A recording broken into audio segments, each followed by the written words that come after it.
Do you guys know who Senator Nathan Dahm is? For those of you that don't know Senator Nathan Dahm, he ran the first ever informed consent bill in this nation last year. Senator Dahm represents Senate District 33, Broken Arrow. Please give him a big round of applause.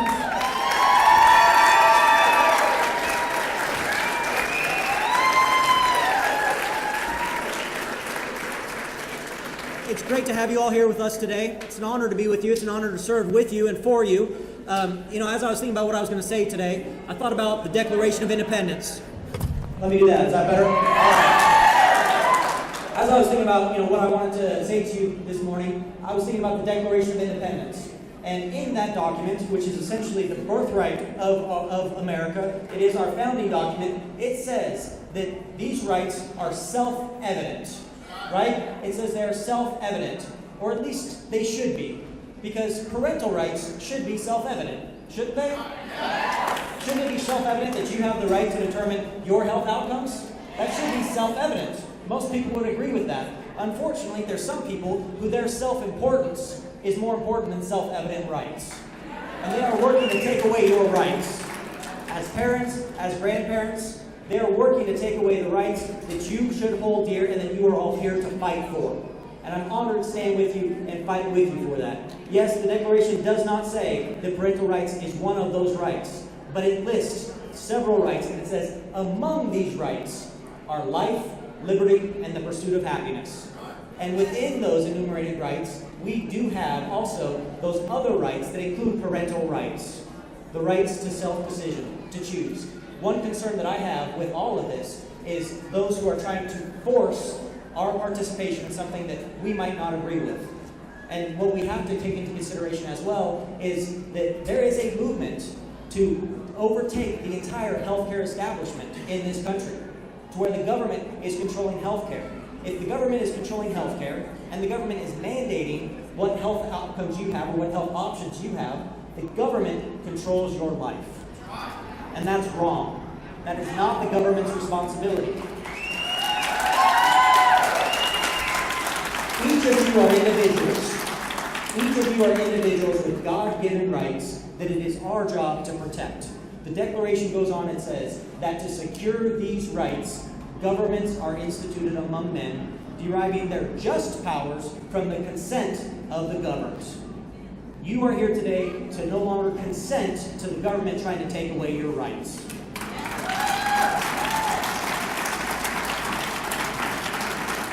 Fortunately, in our Constitution, we still have the right to petition our government. And that's what you are exercising here today. You are exercising one of your rights to try to protect another. I'm honored to stand with you. I filed several pieces of legislation that we are going to continue to work through the process, that we hopefully will get something else accomplished this year that will not be vetoed. And if it is, that we'll be able to sustain a veto. But in order to do that, you all need to consistently stay engaged. It's great to have you out at this rally, but it doesn't end here. It doesn't end until the end of May. Until session is out, we have something accomplished. And even after that, there's always going to be people that are going to attack our rights. The price of freedom is eternal vigilance. So you must remain eternal vigilant. Thank you for everything. God bless you all. Have a good day. Thank you.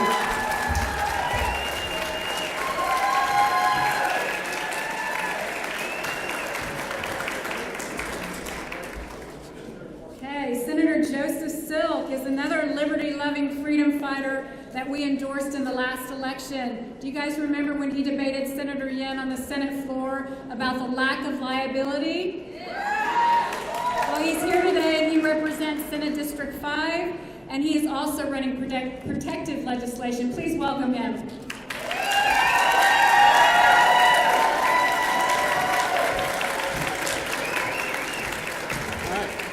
Good to be here today. I know everybody's ready for lunch, so I'll be really brief. My wife and all my 6 kids are here, so they're hungry also. But great turnout. We know we're all here because in the state of Oklahoma, we do have Senate Bill 83 by Irvin Yen, who is attempting to remove the personal exemption, which we've already discussed. I just want you to let you know you do have friends who understand individual liberty and that right. And we've heard from a lot of them. We're here. We're going to fight for you. We're going to fight with you guys. Myself, like Senator Dom, have filed legislation we're not only going to fight against Senate Bill 83, but we're also going to try to take it a step farther with further legislation. My Senate Bill 831 prohibits schools from keeping healthy kids out of school just because they're not vaccinated.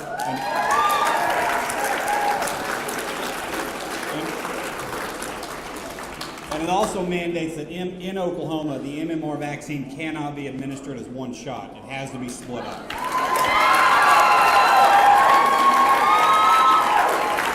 So keep up the fight. We're going to keep it up. I had a very long discussion with Senator Ian yesterday. We don't really see eye to eye, apparently. He did tell me that he believes the government has a constitutional right to force vaccinations.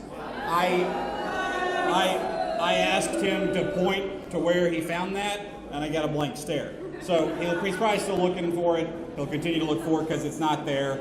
Keep fighting the establishment. When you do it, when you fight the establishment and you're essentially fighting pharmaceutical companies, you all know, you've all felt the pushback, but we've got to keep doing it because there's nothing more important than religious liberties and individual liberties. Thank you guys very much.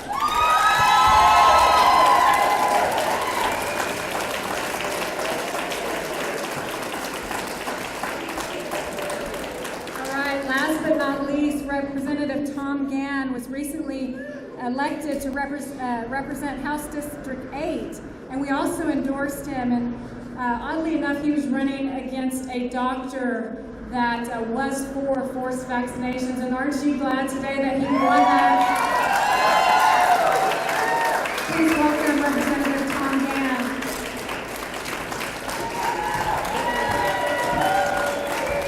Good afternoon, everybody. It is a pleasure to be here, and I thank you. And it's an honor to be able to carry the informed consent bill in the House. This is House Bill 1386, and as we all know, last session, the similar bill, House Bill 3016, was passed by both houses in the Senate, and yet was vetoed by the governor. And it was vetoed out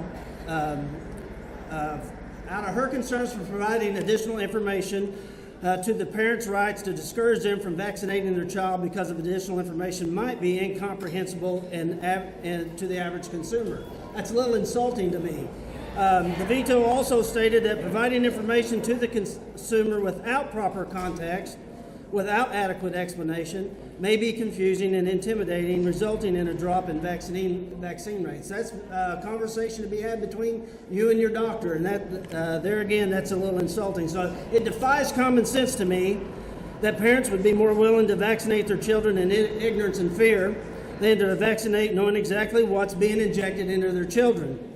Informed consent is foundational to the patient and doctor relationship, healthcare provider relationship. Case law is well established that you have to give your consent before any healthcare provider does anything to you.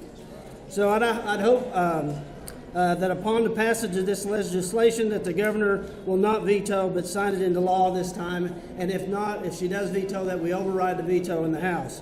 I'd also like to say I did pick up a co-sponsor. I'd like to introduce to you Dr. Dale Derby from Owasso. He's going to co-sponsor. Thank you all for being here, and I appreciate your time.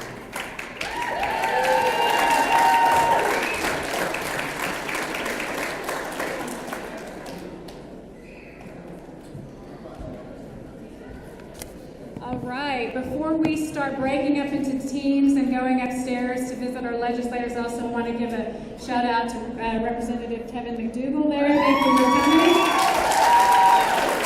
Okay. All right, so at this time, we're going to do the most important work. Oh, shout out to Senator Anastasia Pittman. Senator was also at the screening last night, and let me say that even though Vaxxed has come to Oklahoma in the summer and was here for 2 and 3 weeks, we had over 400 people, packed house at Fairview Baptist Church, Q&A for over an hour. And what documentary is almost a year old that still packs houses like this? Only this movie, because it is the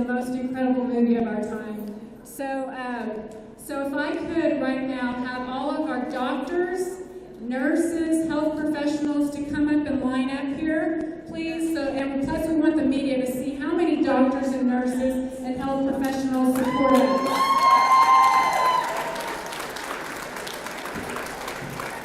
Okay, these are going to be our team, some of our team leaders, and yes, ma'am.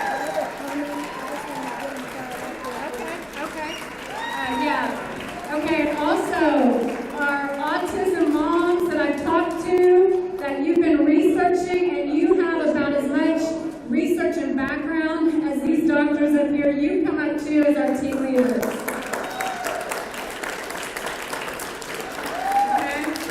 Well, everybody's coming up. I want to introduce Senator Anastasia Pittman. She's got a few words too. You know, she's helping me. I'm a little taller now. I just want to say I'm so honored to have this many faces in the Capitol on one subject. This is how you do it. This is your house. It is your tax dollars that pay for health care. And as you heard Dr. Ritz, we call him Representative Ritz when he's here.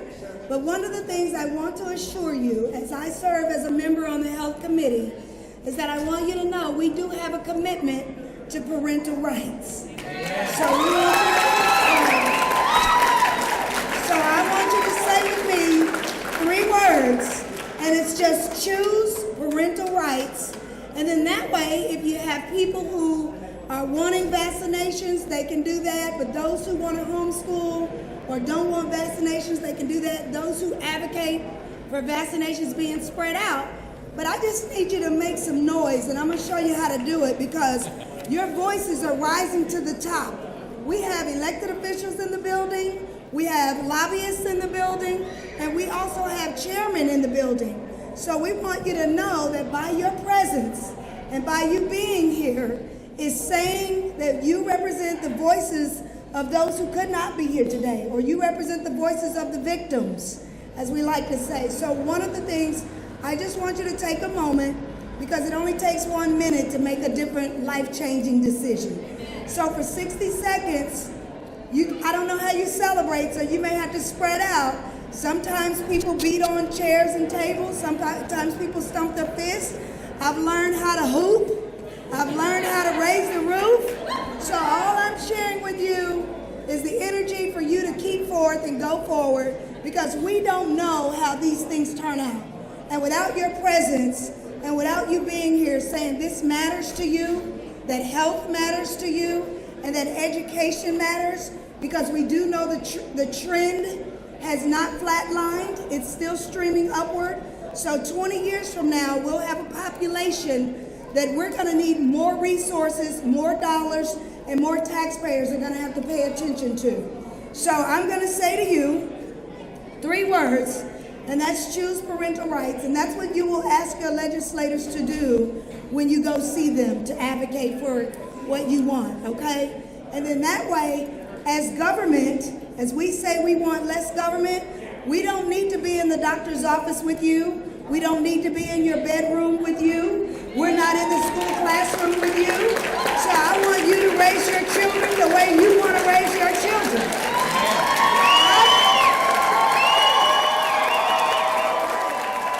So let's get busy. All right, here we go. 1, 2, 3, scream!